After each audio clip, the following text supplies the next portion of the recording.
హల్లెలూయా. మా ప్రభువైన యేసుక్రీస్తు నామములో అందరికీ వందనాలండి. హల్లెలూయా. హల్లెలూయా.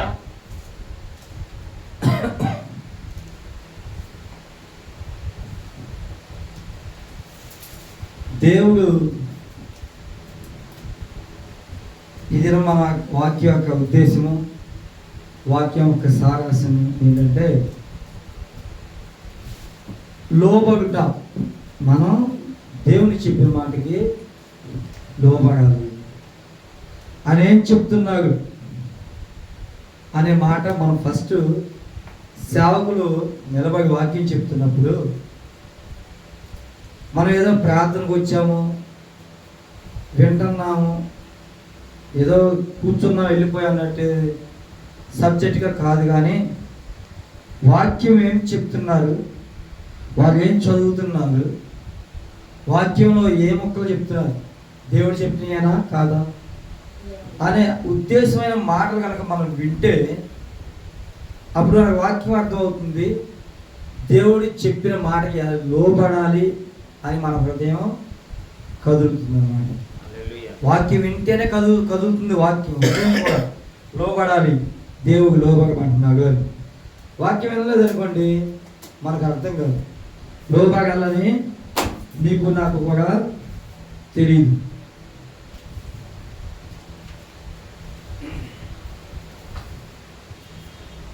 హల్లెలూయా. హల్లెలూయా. కాబట్టి ఏలియా ఏ రీతిగా లోబడ్డాడు అంటే దేవుని చెప్పిన ఒక మాటకి ఆయన లోబడి ఉన్నాడు. అయితే వాక్యంలో చూసుకున్నాం ఏలియా ఏ రీతిగా లోబడ్డాడో. మనం వాక్యం ద్వారా ఒకసారి చూసుకుందాం. హల్లెలూయా. హల్లెలూయా. మొదటి రాజుల గ్రంథం 15వ అధ్యాయం 9 నుండి 16 వరకు.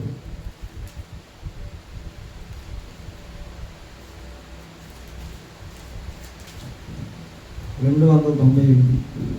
నిన్ను పోషించుటకు అచ్చటనున్న ఒక విధవరాలికి నేను సెలవిచ్చితిని.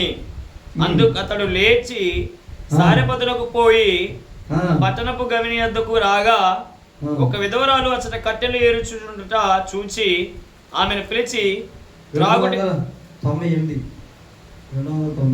17వ అధ్యాయం 9 నుంచి 16 వరకు. అదే హల్లెలూయా. హల్లెలూయా. అందుకు అతడు లేచి సారెపతులకు పోయి పట్టణపు గవిని వద్దకు రాగా ఒక విధవరాలు అచ్చట కట్టెలు ఏరుచుండుట చూచి ఆమెను పిలిచి త్రాగుటకై పాత్రతో కొంచెం నీళ్లు నాకు తీసుకురమ్మని వేడుకొనెను. ఆమె నీళ్లు తేబోచుండగా అతడు ఆమెను మరలా పిలిచి నాకు ఒక రొట్టె ముక్కను నీ చేతిలో తీసుకుని రమ్మని చెప్పాను.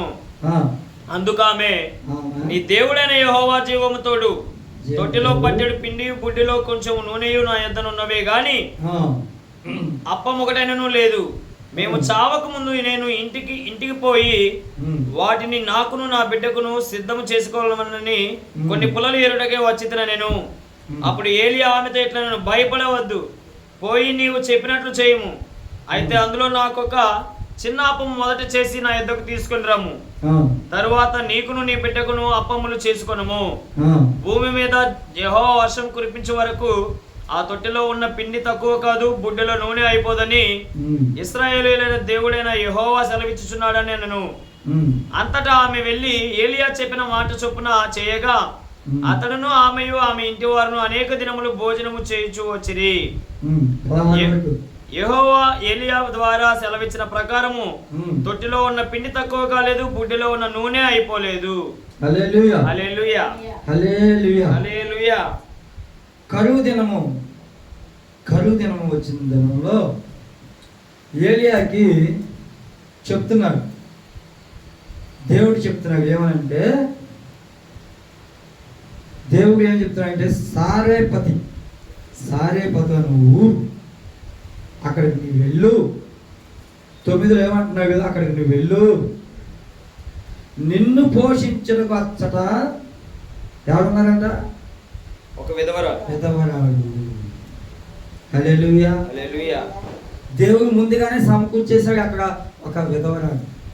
అయితే ఏమంటున్నాడు ఇక్కడ ఏలియాని ఏమంటున్నాడు, నీవు సారేపతని ఊరు వెళ్ళు, ఆ ఊరిలో నీకు భోజనం సిద్ధంగా ఉంటుంది, ఆ భోజనం నీకు సిద్ధపరిచి ఒక విధవరాలు అక్కడ ఉంటుంది, ఆమె దగ్గరికి నీవు వెళ్ళు, ఆమె నీకు భోజనం ఏర్పాటు చేస్తాం.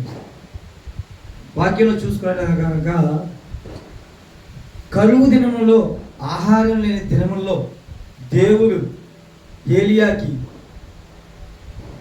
మనకి ఉద్యోగంలో ప్రమోషన్, ఒక ఉద్యోగంలో ప్రమోషన్ వస్తే కండక్టర్ అనుకోండి ఆర్టీసీలో, నెక్స్ట్ లెవెల్కి వస్తే ఆ టికెట్ చెకింగ్ ఆఫీసర్ అవుతారు ప్రమోషన్ వస్తే.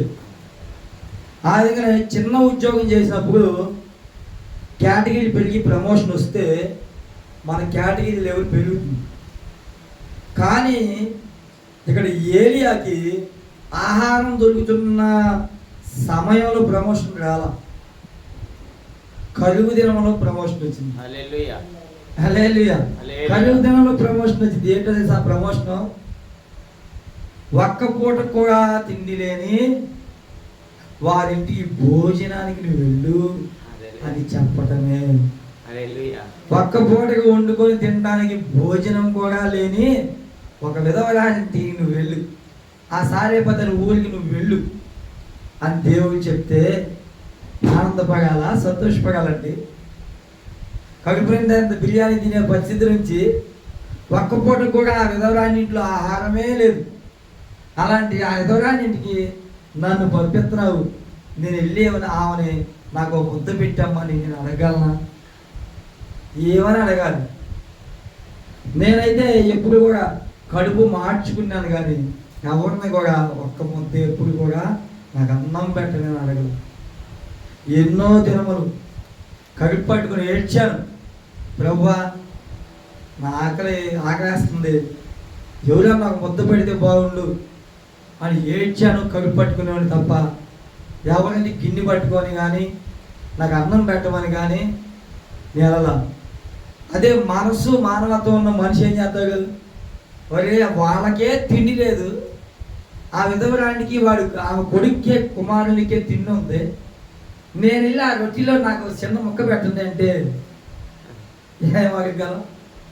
సావనే నా మనస్తత్వం అయితే సావనైనా చచ్చిపోతాం, కానీ ఆమె అడగలేదు. నా మనసు అటువంటి. వారికే గతి లేకపోతే, వారికే రెండు రొట్టెలే ఉంటే, రెండు రొట్టె ముక్కలే ఉంటే, ఇక నేను వెళ్ళి వాళ్ళని ఒక ముద్ద అయినమ్మని ఏమడుగుతాను? నాకు కూడా ఇవ్వండమ్మని ఏమడుగుతాను? కానీ దేవుడు అటువంటి ఊరికి ప్రమోషన్ ఇచ్చి పంపించాడు. ఏం ఎక్స్పెక్ట్ చేసి ఉంటాడు? దేవుడి నుంచి మాట రాగానే, దేవుని స్వరం వినగానే అనే ఎక్స్పెక్ట్ చేశాడు, ఏలియా నేను పంపించే చోటికి నువ్వు వెళ్ళాలి అంటాడు. అయితే దేవుడు గారు కొంటాడు, ఇక్కడ కరువు వచ్చింది కదా, ఈ ప్రాంతానికి కరువు వచ్చింది కాబట్టి ఇంకా మంచిగా పంపిస్తాడేమో నాకు అనుకుని ఎక్స్పెక్ట్ చేస్తాడు. మనం కూడా అంతే, ఏదైనా ఉద్యోగంలో చిన్నపాటి ఉద్యోగం చేసేటప్పుడు అరే బాబు నీకు ప్రమోషన్ వచ్చిందంటే అబ్బా లెవెల్ వెళ్ళిపోయింది మందే, ఎన్నాళ్ళు చిన్న పని చేశాను ఇప్పుడు పెద్ద పని వచ్చేసి నాకు సూపర్వైజర్ ఏమో పని చేయాల్సిన పని లేదో కళ్ళగంటు. ఎక్కడ ప్రమోషన్ వచ్చింది అనగానే ఏలియా సంతోషపడ్డాడు, ప్రభువా చెప్పయ్యా కరువు పట్టిన ప్రాంతం ఒకటి ఉంది, ఆ ఏరియాకి నువ్వు వెళ్ళు, అక్కడ ఒక ఊరు ఉంటుంది, అక్కడ ఒక విధవరాన్ని ఉంటుంది, ఆ విధవరాన్ని నీకు ఆహారం పెట్టి తిల్లాను. తేడా చూసి ఎంతో ఆశతో వస్తే అక్కడ కరువు ప్లస్ ఆ కుటుంబంలో ఈ పేద విధవరాల ఇంట్లో రెండు రొట్టెలే ఉన్నాయంట. వాక్యం ఒకసారి చూసుకుంటే 12. అందుకామె నీ దేవుడైన యెహోవా జీవము తోడు, జీవంతో అంట. మనం అయితే అంటాంగా అమ్మో అమ్మతోడు, ఏసైతోడు, దేవుడితో అంటనే. కానీ ఆమె పలుకు చూడండి ఎంత చక్కమైన పలుకు, జీవము తోడు, జీవము గల దేవుని తోడు. వాక్యం తెలియని వారు అంటారు భూతలి తోడు, నా తోడు, మా అమ్మ తోడు, యేసయ్య తోడు, ఆ తోడు వేస్తూనే ఉంటారు, ఏ అబద్ధాలు ఆడుతూనే ఉంటారు. ఆ తోడు సభ్యత్వనా? ఒట్టు పెట్టుకొని వద్దని వాక్యం చెప్పినా బైబిల్ తెలిసిన క్రైస్తవులైనా ఒట్టు పెట్టుకుంటారు. అయితే ఇక్కడ ఈ స్త్రీ చెప్పుతున్న మాట అద్భుతమైన మాట. జీవము తోడు, జీవము కలిగిన నీ దేవుని తోడు.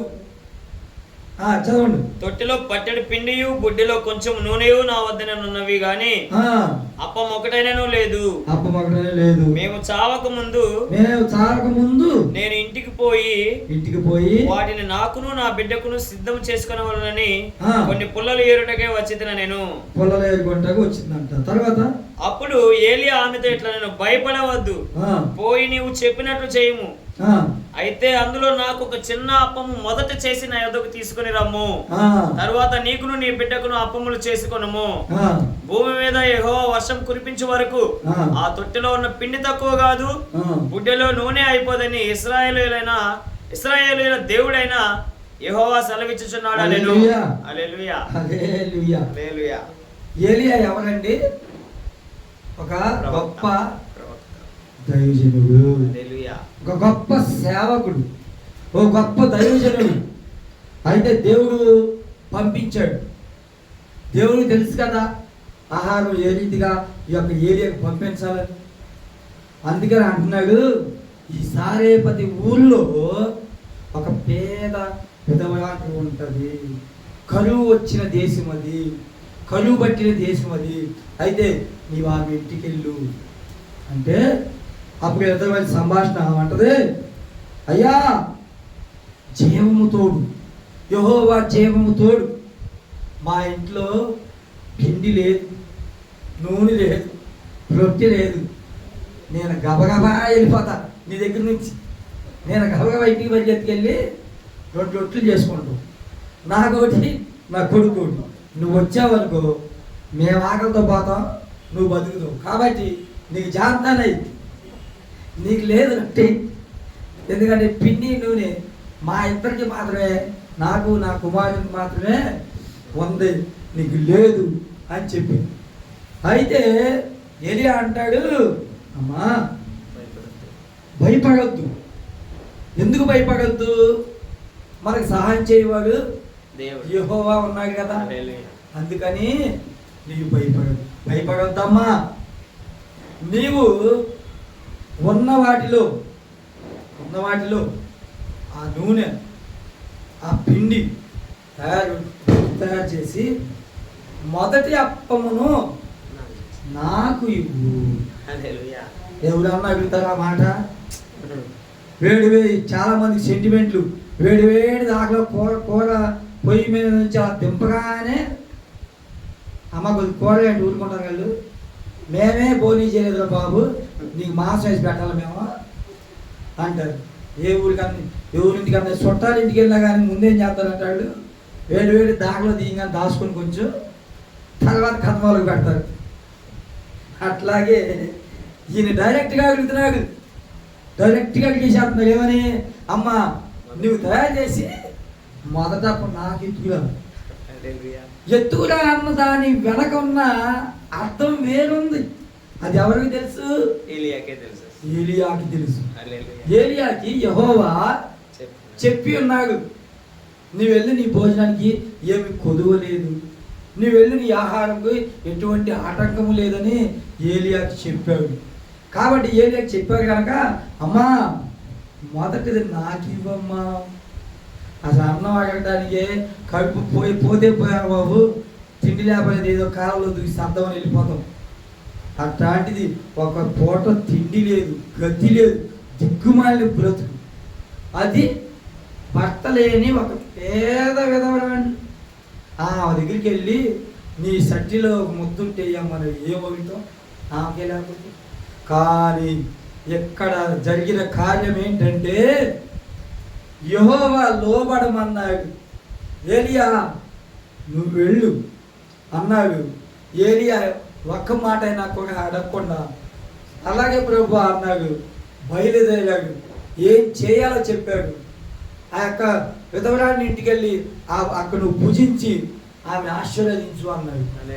అందుకే ఆ మొదటి అప్పమును నాకు తీసుకునిగా, నా మొదలుగా నాకు పెట్టంటే ఈ స్త్రీ కూడా బాబు మేము నీకు పెట్టలేం పో అని అనలా. మనమైతే గ్యారంటీగా అంటాం. అప్పుడు కొంచెం కొంచెం ఎట్టగా కొంచెం భక్తి కలిగిన వాళ్ళు. ఇప్పుడు కొండ నిండా అన్నం ఉన్నా కానీ ఏది అల్లవా అంటారు. ఇప్పుడు పరిస్థితి అది నడుస్తున్న పరిస్థితి. ఆల్రెడీ బియ్యం పుచ్చిపోతాయేమోనని, బియ్యం అయిపోతాయని 40 బస్తాలు ఒడ్లు 50 బస్తాలు ఒడ్లు కొనుక్కొని గదిలో పేర్చేస్తున్నారు. అన్ని బియ్యం స్టాక్ ఉన్నా, ఎంత కొండ నిండా అన్నం ఉన్నా ఇప్పుడు జనాభా చెప్పే మాట ఏంటంటే లేదయ్యా. కానీ అప్పుడున్న ఆ పేద విధవరానికి అంటుంది దేవునికి లోబడి, ఏలియా చెప్పిన మాటకి లోబడి మొదటిగా తాను తీసుకొచ్చి ఆ అప్పమును ఆ రొట్టె ముక్కను ఎవరికి ఇచ్చిందంట? ఏలియాకి ఇచ్చింది. ఏలియాకి ఇచ్చిన తర్వాత ఏలియా భుజించి ఏం చేశాడు? ఆమెకి బ్లెస్సింగ్స్ ఇచ్చాడు, ఆశీర్వదించాడు. ఆశీర్వదించిన తర్వాత ఆమె జీవితంలో ఏమైందంట? 15-16 ఒకసారి చూసుకోండి. ఇశ్రాయేలు దేవుడైన యెహోవా సెలవిచ్చుచున్నాడు నేను. అంతటా ఆమె వెళ్ళి ఏలియా చెప్పిన మాట చొప్పున చేయగా అతడును ఆమెయు ఆమె ఇంటి వారును అనేక దినములు భోజనము చేయుచు వచ్చిరి. యెహోవా ఏలియా ద్వారా సెలవిచ్చిన ప్రకారము తొట్టిలో ఉన్న పిండి తక్కువ కాలేదు, గుడ్డిలో ఉన్న నూనె అయిపోలేదు. హల్లెలూయా, హల్లెలూయా, హల్లెలూయా. దేవుడైన యెహోవా సెలవిచ్చిన ప్రకారమే ఆమె ఏలియా ఇచ్చిన ఈ యొక్క రొట్టె మొదటగా ఇచ్చిన తర్వాత ఆ ఏలియా దీవించాడు. అమ్మ ఇక మీద ఎన్నగను పిండి ఎప్పటికి అయిపోదు, బుడ్డిలోని నూనె కూడా అయిపోదు. ఈరోజు వండుకుంటే మళ్ళీ ఆ తొట్టులో పిండి ఉబ్బికిద్ది, నూనె ఉబ్బికిద్ది. ఆశ్చర్యానికి గురైపోతారు. అంత బ్లెస్సింగ్ రావడం కారణం ఏంటంటే లోబడింది. ఏలియా చెప్పిన మాటకి నమ్మకముతో విశ్వాసముతో లోబడింది కనుకే తాను ఎల్లాంటి ఇల్లు అడుక్కునే పరిస్థితి రాల, ఆకలితో చచ్చిపోయే పరిస్థితి రాల. దేవుడు రానియకుండా తానింట్లోనే ఏ కొట్లో కొనుక్కోకుండా చక్కగా ఏ సూపర్ బజార్కి ఏ డీమార్ట్కి వెళ్ళి సరుకులు కొనుక్కోకుండా చక్కగా దేవుడు ఏం చేశాడు? ఆమె ఇంట్లోనే, ఆమె గిన్నెలోనే, ఆమె బుడ్డిలోనే, ఆమె తొట్టిలోనే ఉబ్బికేలా చేశాడు దేవుడు. హల్లెలూయా, హల్లెలూయా. ఉబ్బికేలా చేసి దీవించాడు. కారణం ఇక్కడ మన బ్రతుకులో ఆశీర్వాదకరంగా దీవెనకరంగా కడుపు నిండి ఆహారం వచ్చింది అంటే కారణం లోబడుట, దేవునికి లోబడుట.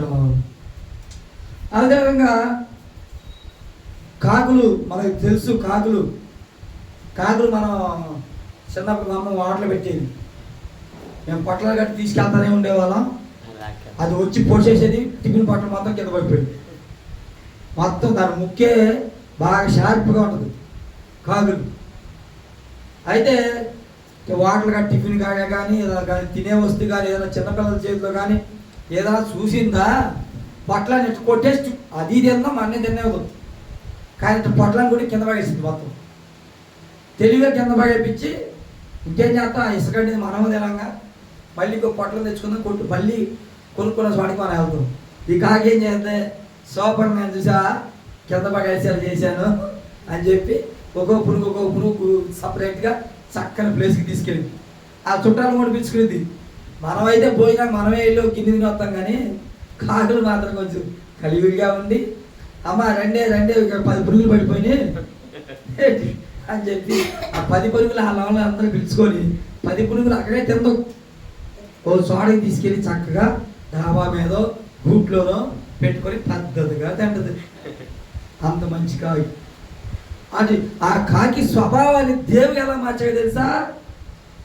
ఏలియా ఆకలిగా ఉన్నాడు, ఏలియా ఎడారిలో ఉన్నాడు, ఆకలిగా ఉన్నాడు. అయితే ఏలియా నీకు ఆహారమే కదా కావాల్సింది, నేను పంపిస్తాను నీకు ఆహారాన్ని నీకు పంపిస్తా అంటే ఎట్ట పంపిస్తాడు? అప్పుడు ఫ్లైట్లు లేవు, కనీసం ఏదన్నా డ్రోన్లు లేవు, హెలికాప్టర్ లేవు, బస్సులు లేవు, పోనీ ర్యాపిడో బుక్ చేస్తే ర్యాపిడో ఓడు లేడు రాటని. మరి ఎట్లా చేస్తావు ప్రభు నువ్వు అని యేసు ఏరియా ఆవేదన చెందుతున్నాడు. అయితే యేసు ప్రభు వారు కాకి చేత తెచ్చి పంపించాడు. ఆ కాకి మైండ్ మెంటాల్సి ఏంటి? ఇక్కడ తీసుకొని ప్రభు ఎత్తానయ్యా మీ ఓడికి ఎత్తానులే అని చెప్పి తీసుకొని వేరే కొమ్మ దగ్గరికి వెళ్ళి చక్కగా తినేస్తుంది. కానీ దేవుడు ఆ కాకి స్వభావాన్ని మార్చి నా బిడ్డ అక్కడ ఉన్నాడు, నా ప్రవక్త అక్కడ ఉన్నాడు, నా సేవకుడు అక్కడ ఉన్నాడు, నా దాసుడు అక్కడ ఉన్నాడని చెప్పి నీవు అతనికి అందించని చెప్పి కాకి హృదయమును మార్చి కాకి నోట పంపించాడు మాంసముని. ఆ మాంసముని బుద్ధిగా తినకోకుండా కాకి ఏలియా ఇదిగో యెహోవా పంపించాడు నీకోసం అని చెప్పి చక్కగా ఏలియాకి ఆ కాకి చక్కగా మాంసాన్ని అప్పచెప్పాడు. కాకి స్వభావాన్ని కూడా మార్చగలిగిన దేవుడు అండి మన దేవుడు. మనుషుల స్వభావాన్ని మార్చలేకపోతున్నారు. సినిమా టికెట్ దగ్గర కొట్టుకోవడం, రేషన్ డిపోలు కాడ కొట్టుకోవడం, ఫ్యాన్లు కాడ కొట్టుకోవడం, నాది నాది నాది అనే స్వభావం కలిగిన వ్యక్తిత్వాలుగా మన జీవితంలో ఈ దినం నాది నాది నాది అనే విషయంలో మన జీవితాలు పోరాడుతూ ఉన్నాయి. దేవుడికి చెప్పిన మాట ఎక్కడ లోబడే తత్వం మనం కలిగి లేవు. దేవుడికి చెప్పిన మాట దేవుడికి చెప్పాక వెంటనే లేవపడాలి. ఇప్పుడు చెప్పాక ఇప్పుడే లేవపడాలి. రేపు చెప్పాక రేపు లోపడాలి. తక్షణమే నువ్వు అని మనకు మాట చెప్పుంటే లోబడిపోవాలి. అప్పుడే మన జీవితంలో ఆశీర్వాదకరంగా ఉంటాము అంటే లోబడితేనే. ఈ యొక్క స్త్రీ లోబడింది, పిండెను నూనెని కూడా అవ్వకుండా జీవితాంతం తినగలిగింది. జీవితాంతం కొనుక్కోవడం కాదు, డబ్బులు లేవు, కానీ జీవితాంతం దేవుడు ఇచ్చాడు.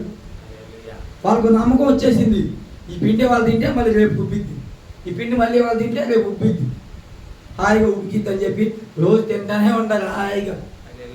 ఏ చింత తెగులు బాధ ఏమి లేదు. కారణం యెహోవా ఆ ఇంటిని దీవించాడు, ఆ విధవరాన్ని దీవించాడు, ఆమెను ఆమె కుటుంబం అంతటి కూడా పోషించేలాగా ఆ శక్తిని అక్కడ రిలీజ్ చేశాడు. ఈ వాక్యం ఏలియా రిలీజ్ చేశాడు. ఎవరి మాటని? యెహోవా మాటని. యెహోవా మాట ఎవరన్నారు? ఏలియా అన్నారు. ఏలియా మాట ఎవరన్నారు? ఈ పేద విధవరాలు. అందుకనే ఇక్కడ కార్యం జరిగింది. దేవుడు కూడా మన జీవితాల్లో చెప్తున్నాగా వెంటనే లోపడాలి, వద్దన్నాగా వెంటనే ఆపేయాలి. నా జీవితంలో నా బంధువులు కానివ్వండి, అనేకమైన ఫ్రెండ్స్ కానివ్వండి, నేను నమ్మిన వారు కానివ్వండి, నేను నమ్మిన ఫ్యామిలీస్ కుటుంబ సభ్యులు అనేక మంది ఉంటే మనుషులకు లోబడేవాడిని, మనుషుల వైపు చూసేవాడిని.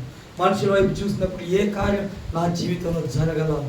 దేవుని వైపు చూస్తున్న ప్రతి క్షణం కార్యాలు జరుగుతూనే ఉన్నాయి నా జీవితంలో. ప్రతి క్షణం దేవుని వైపు చూస్తున్న ప్రతి క్షణం, ప్రతి అడుగు కూడా మిరాకిల్ జరుగుతూనే ఉంది. కారణం లోబడడం. నా చూపు ఆయన వైపు, నా కనులు ఆయన వైపు. కాబట్టి మనుషులు ఎవరు కూడా మనం ఉద్ధరించేవాడు కాదు, యెహోవా ఉద్ధరించేవాడు కనుక యెహోవాకి లోబడదు. మనుషులు లోబడిపోతాం. ఏమని? వాళ్ళు ఏమనుకుంటారు, వీళ్ళు ఏమనుకుంటారు, అమ్మ వాళ్ళు వెళ్ళకపోతే ఎలా అనుకుంటారు, మాట్లాడకపోతే ఎలా అనుకుంటారు, ఇవన్నీ అనుకుంటారు. కానీ ఏది చేయాలన్నా ఎలా చేయాలన్నా యెహోవా దగ్గర నుంచి నాకు సమాధానం కావాలి, యెహోవా నాకు చెప్పాలి. నానా నీ శత్రువుల ఎదుట నీవు వెళ్ళి లోబడు అంటే ఏ మాత్రం సిగ్గుపడకుండా వారి ముందుకెళ్ళి అమ్మ నన్ను క్షమించండి అని చెప్పి తల వంచి, నా దేవుడికి చెప్పాగా అక్కడ తల వంచి నేను వెళ్ళి సారీ చెప్పి నా తల వంచి నన్ను క్షమించండి అమ్మా అని క్షమాపణ అడగడానికి కూడా నేను ఏమాత్రం సిగ్గుపడేవాడిని కాదు. దేవుడు వద్దన్నాగా నా భార్య అవ్వచ్చు, నా పిల్లలే అవ్వచ్చు, నా తల్లి అవ్వచ్చు, నా తండ్రి అవ్వచ్చు, ఇంకా నా బంధువులు అవ్వచ్చు, ఎవరైనా సరే దేవుడు వద్దంటే నేను వారి ఇంట కూడా చేరను, వారి దరి కూడా చేరను.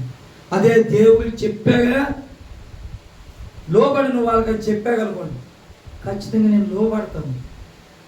ఫలానా వ్యక్తిని నువ్వు ప్రేమించు, ఫలానా వాళ్ళని నువ్వు ప్రేమించు అంటారు. కొంతమంది వాక్యం తెలియదు, దేవుడిదే నాకు చెప్పింది, దేవుడు అందరిని ప్రేమించమన్నాడుగా అని కొంతమంది మాట్లాడతారు. వాక్యం తెలియదు ప్రేమించమన్నాడు అంటే దానిలో చాలా డెప్త్ ఉంది. వాక్యం పైన ప్రేమించమన్నాడు అని ఆ ఒక్క పదం తీసుకొస్తే కుదరదు. అధ్యాయం అంతా చదవాలి, ఆ పేరాగ్రాఫ్ అంతా చదవాలి. చదివితేనే ఆ ప్రేమించమన్నదానికి అర్థం తెలిసింది. మధ్యలో దేవుడు ఇదే కదా చెప్పిందని కొంతమంది బైబిల్ తెలియని వాళ్ళు చెప్తా ఉంటారు. కాబట్టి దేవుడు లోబడమని ఈ క్షణమే చెప్తే మనం ఈ క్షణమే లోబడాలి. మనుషులు ఏదో అనుకుంటారా? మనుషులకు లోబడ్డామా మన జీవితాల్లో కార్యాలు జరగవు. కాబట్టి ఈ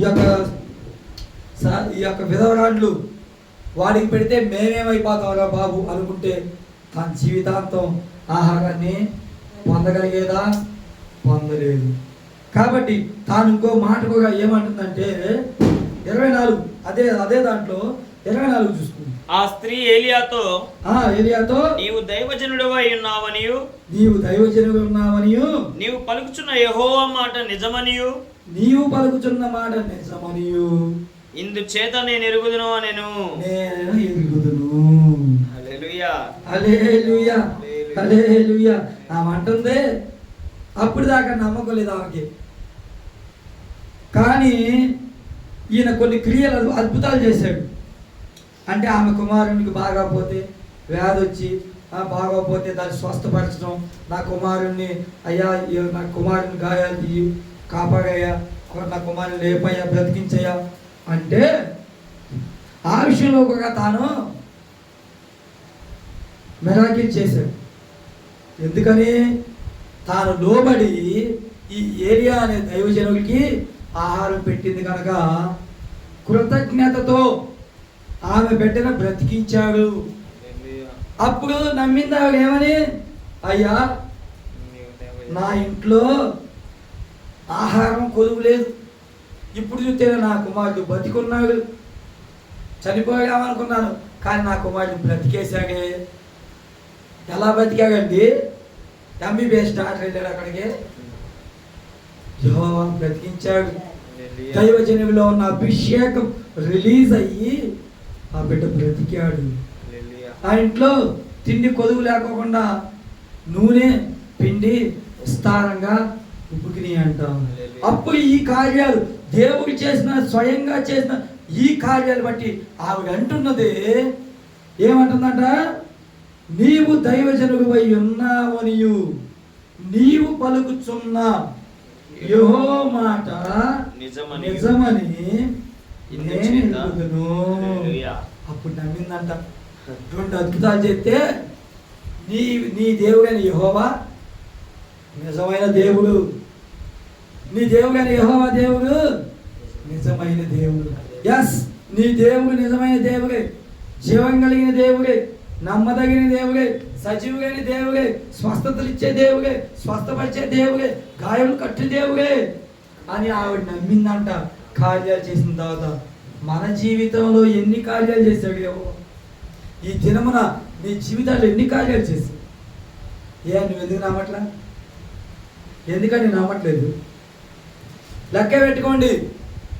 నీవు పుట్టిన దగ్గర నుంచి లెక్క పెట్టుకోండి. ప్రాణం పెట్టడమే ఓ అద్భుతం, ఒక ఆశ్చర్యం. ప్రాణం పెట్టిన కాడి నుంచి ఎప్పటి వరకు నీ జీవితాల్లో ఎన్ని అద్భుతాలు చేశాడు? ఆలోచనలో తెచ్చుకుందాం. ప్రభువా, నన్ను ఆ స్త్రీ వల్లే ఒక్క పూటకి చచ్చిపోయే ఆహారానికి లోను చేయలేదు. చేశాక మనల్ని ఎవరినన్నా వీళ్ళని తిరుక్కొని ఆహారం అనుకునే పరిస్థితి చేశాక చేయలేదు. మన ఇంట్లో మనమే బిర్యానీ వండుకున్నా మనమే చక్కగా తింటున్నాం, కూరగాయలు వండుకున్నా మనమే చక్కగా తింటున్నాం. ఊళ్ళో పోయి ఆహారం వండుకునే స్థితికి మనం చేశాగా అండి? చేయలేదు. కాబట్టి మన జీవితంలో అనేకమైన కార్యాలు చేశాడు. మంచి ఆరోగ్యం ఇచ్చాడు, మంచి స్వరం. మోగవాడిగా పుట్టావా? మగవాడికి పుట్టావా? గుడ్డోడిగా పుట్టావా? కుంటోడిగా పుట్టావా? వికలాంగులు బండి వేసుకొని పుట్టుకుంటా 3 చక్రాలు బండి వేసుకొని పుట్టావా? అవేవి కాదు. చక్కగా 2 కాళ్ళు, 2 చేతులు, మంచిగా చెవులు, మంచిగా కళ్ళు, శ్వాస పీల్చుకునే ముక్కు, గొంతు, మొత్తం ఇంగన పగల వ్యక్తులు ఎంతోమంది ఉన్నారు లోకంలో. అయినా మనకి మంచిగా అన్నం తినడానికి, మంచిగా పాట పాడటానికి, మంచిగా ఆరాధన చేయడానికి, మంచిగా నిలబడి నడవడానికి, ఆయన సన్నిధికి నడవడానికి కాళ్ళు ఇచ్చాడు. ఆయన మాటలు చెప్పడానికి నోరు ఇచ్చాడు. ఆయన వాక్యాన్ని ధ్యానించే మనసు ఇచ్చాడు. ఇవన్నీ ఇచ్చాడండి మన దేవుడు. మన జీవితాల్లో ఎన్నో కార్యాలు చేశాడు. ఆ కార్యాలు తలుచుకొని మనం లోబడాలి. ఎన్నో కార్యాలు మన జీవితాలు దేవుడు చేసిన్నాడు, చూపించున్నాడు, అయినా మనం లోబడట్లేదు. కార్యం చూస్తున్నాం, తెల్లగా వేసే ఎట్టా చేస్తాడులే అన్నట్టుగా వదిలేస్తున్నాడు. తప్పదు. ఆయన చేత మనం మేలు పొంది కృతజ్ఞతను చూపించాలి. కృతజ్ఞతను చూపించేవాడిగా మనం ఉండాలి. ఎందుకంటే మనకు కాళ్ళు తీసాడు అనుకో, మనం కుంటోగా అంటారు అందరూ. కన్ను తీసాడు అనుకో గుడ్డోగా అంటారు. చెవులే అనుకో చెవుటగా. కాబట్టి మనకి ఈ చెవులు ఇచ్చింది ఆయన స్వరం వినట కొరకే, ఈ కళ్ళు ఇచ్చింది ఆయన చూచుట కొరకే, ఈ కాళ్ళు ఇచ్చింది ఆయన మందిరం కోసం నడుచుట కొరకే. ఏ లోటు లేకుండా మనల్ని పెట్టి ఉన్నాడంటే మనల్ని అంతగా ప్రేమించి ఉన్నాడు. కాబట్టి ఈ విషయాలన్నీ మనం గమనించుకొని లోబడాలి. లోబడిన జీవితం కలగాలి. కాబట్టి మనం ఏంటంటే చిన్న ఉదాహరణ ఏంటంటే, నడుచుకుంటా ఒకళ్ళు వెళ్తారు. ఒక హ్యాండిక్యాప్ ఆ హ్యాండిక్యాప్ మనిషి నడుచుకుంటూ వెళ్తారు. ఈ కుంటోగా ఏమనుకుంటాడు, వాళ్ళలాగా నాకు కాళ్ళు లేవు, ఇట్లా బండి మీద టేకాల్సి వస్తుంది, నేను కాళ్ళు లేవు అనుకుంటాడు. ఆయన చూసి ఏమనుకుంటాడు, అమ్మో దేవుడు నాకు కాళ్ళు ఇచ్చి మంచి పని చేశాడు, లేకపోతే వాళ్ళలాగా నేను ఆడుకుంటాను బాబు అనుకుంటాడు. అది ఆ మనసు స్థాయి పెంచినట్టు.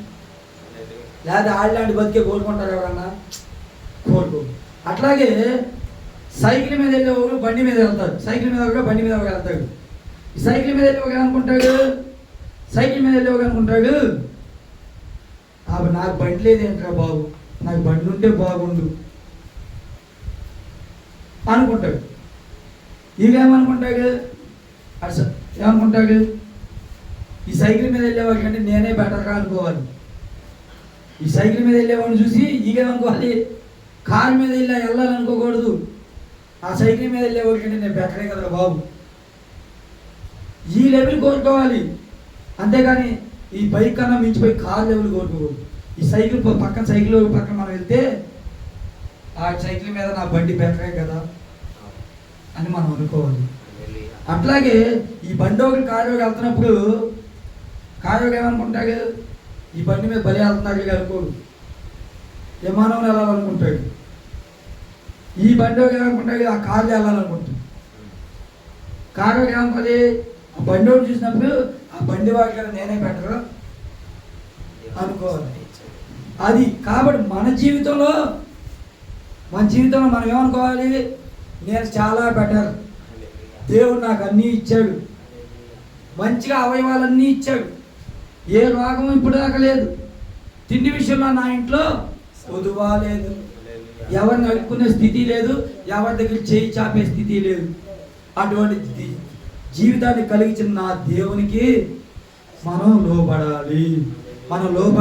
ఈ స్త్రీ లోబడింది కనుకే ఆశీర్వాదకరంగా తన జీవితం మారింది. ఆహారం జీవితాంతం లైఫ్ లాంగ్ ఉంది. కాబట్టి మనం కూడా అట్లాగే లోబడాలి. అదే కనుక ఇంకొక వాక్యం చూసుకుంటే కనుక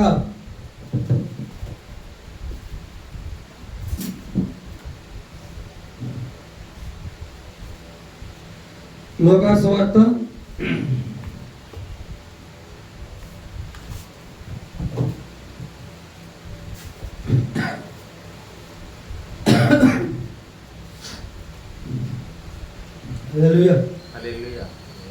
17:5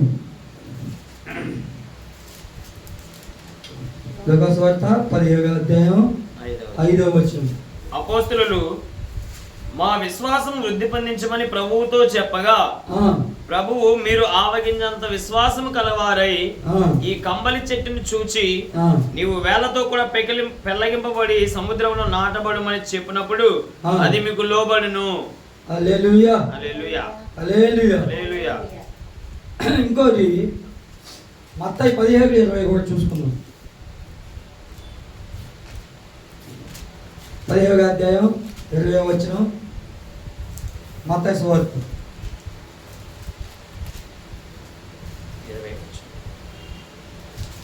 అందుకైన మీ అల్ప విశ్వాసము చేతనే మీకు ఆవగింజంత విశ్వాసము నేను ఎడల ఈ కొండను చూచి ఇక్కడ నుండి అక్కడికి పొమ్మనగానే అది పోవును.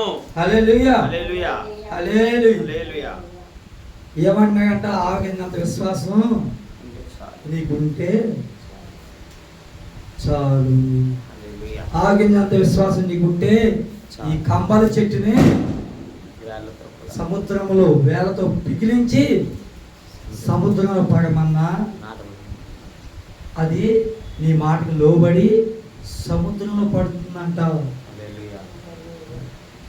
అదేవిధంగా కొండని కూడా విశ్వాసముతో ఆ కొండను వెళ్ళి నీవు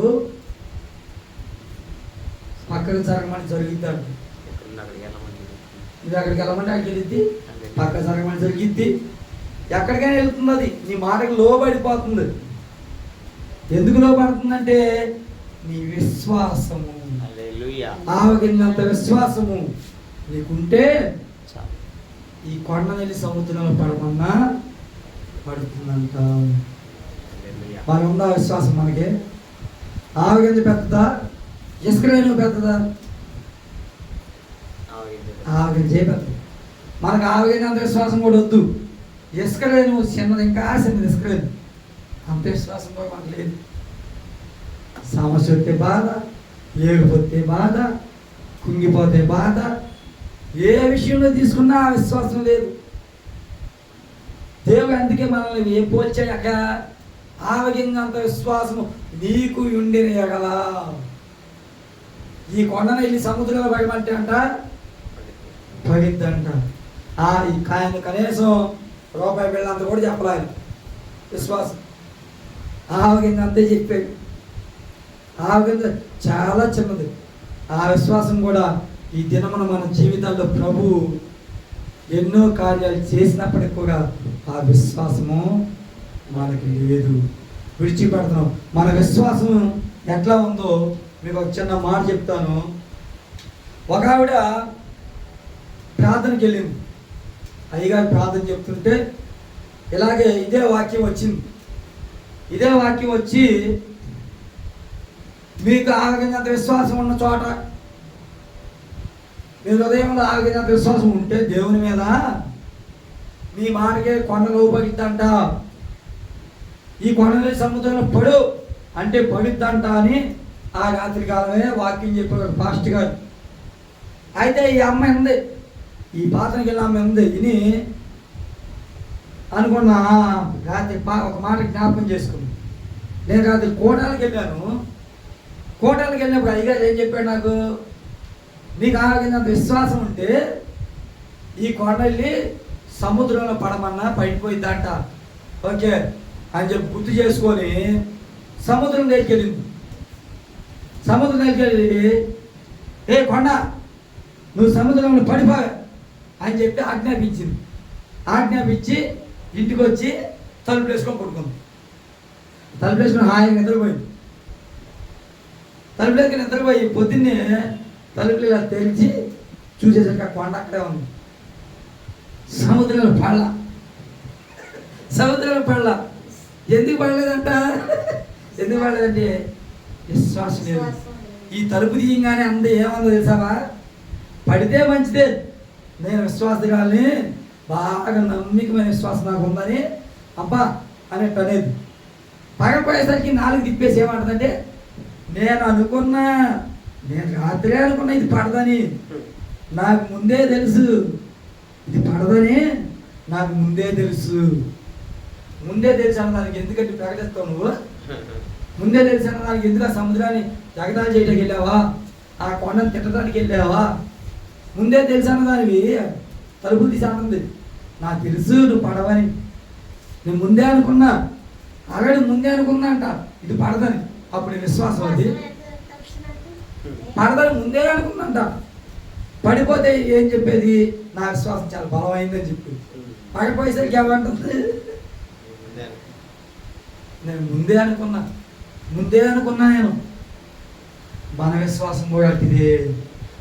అదే విశ్వాసం మంది, అదే విశ్వాసం దేవుడు చేస్తాడని. ఇసుక మీద కట్టిన ఇల్లు బండ మీద కట్టిన ఇల్లు ఏ మాదిరి పూలింది. ఇసుక మీద కట్టిన ఇల్లు నిలవలేదు, బండ మీద కట్టిన ఇల్లు స్థిరముగా భూకంపాలు వచ్చినా ఏదొచ్చినా కూడా నిలబడి ఉంటుంది. కాబట్టి నీ విశ్వాసము బండ మీద కట్టిన ఇల్లు వలె ఉండాలి. దేవుని మీద నీ విశ్వాసం, నీ లోబడి తత్వం బండ మీద ఇల్లు కట్టిన మాదిరి ఉంటేనే నీవు ఆశీర్వాదకరంగా ఉండగలుగుతావు. ఆమెలాగా నేను అనుకున్నా రాత్రి జరగదని అనుకుంటే ఇసుకలో ఉన్నట్టే నువ్వు భూకంపం తుఫాను వచ్చినప్పుడు ఈ ఇసుక మీద ఉన్న ఇల్లు పడిపోతుంది. కాబట్టి దేవుల్లో నువ్వు నిలబడాలంటే బండ మీద కట్టిన ఇల్లు వలె నీ విశ్వాసము ఉండాలి, లోబడితనం ఉండాలి. అట్లాగే మోషే లోబడ్డాడు. దేవుడు చెప్పగానే మోషే లోబడ్డాడు. అబ్రహామా లేచి నువ్వు బయలుదేరగానే పిల్లల్ని మొత్తం అందరిని వదిలేసి కనీసం మనం అడుగుతాం, నువ్వు లేచి బయలుదేరంటే ఎక్కడికి వెళ్ళమంటావు, ఏ ఊళ్ళో వెళ్ళమంటావు, శాచి డబ్బులు అని అడుగుతాం మనం. కానీ అబ్రహామా నువ్వు బయలుదేరు అంతే. ఏ దిక్కో కూడా కనీసం దేవుడు చెప్పలా, నువ్వు ఈ దిక్కెళ్ళు అని కూడా చెప్పలా. అబ్రహామా నీవు బయలుదేరు. వెంటనే లోబడ్డాడు. తాను ఏ దిక్కి వెళ్తున్నాడో, ఏ ప్రయాణం వెళ్తున్నాడో, ఏ దేశం వెళ్తున్నాడో కూడా అబ్రహాంకి తెలియదు. కానీ ఆ రకంగా లోబడ్డాడు, బయలుదేరాడు. దావీదు కూడా లోబడ్డాడు, దేవునికి అతి ప్రేమగా తన హృదయానుసారుడుగా నిలబడ్డాడు. దేవుడు ఎంతగా హత్తుకునే విధంగా తన విశ్వాసంలో నిలబడ్డాడు. దేవుడు ఎంతగానో వాడుకున్నాడు, ఎన్నో యుద్ధాలు చేపించాడు. గొలియాతుని పడగొట్టే విశ్వాసం అక్కడ ఉన్న అందరికన్నా దావీదు ఒక్కడికి నమ్మకం ఉంది. అందరూ రే నువ్వేం పొట్టోడివి, వాడేమో అంత ఎత్తున్నాడు, నువ్వు ఎట్టకూడతావా అంటే ఆ సున్నతి కలిగిన ఫిలిస్తీయుడు మనల్ని ఏమి చేయగలడు, ఆ సున్నతి లేని ఫిలిస్తీయుడు మనల్ని ఏమి చేయగలడు అని అన్నాడు.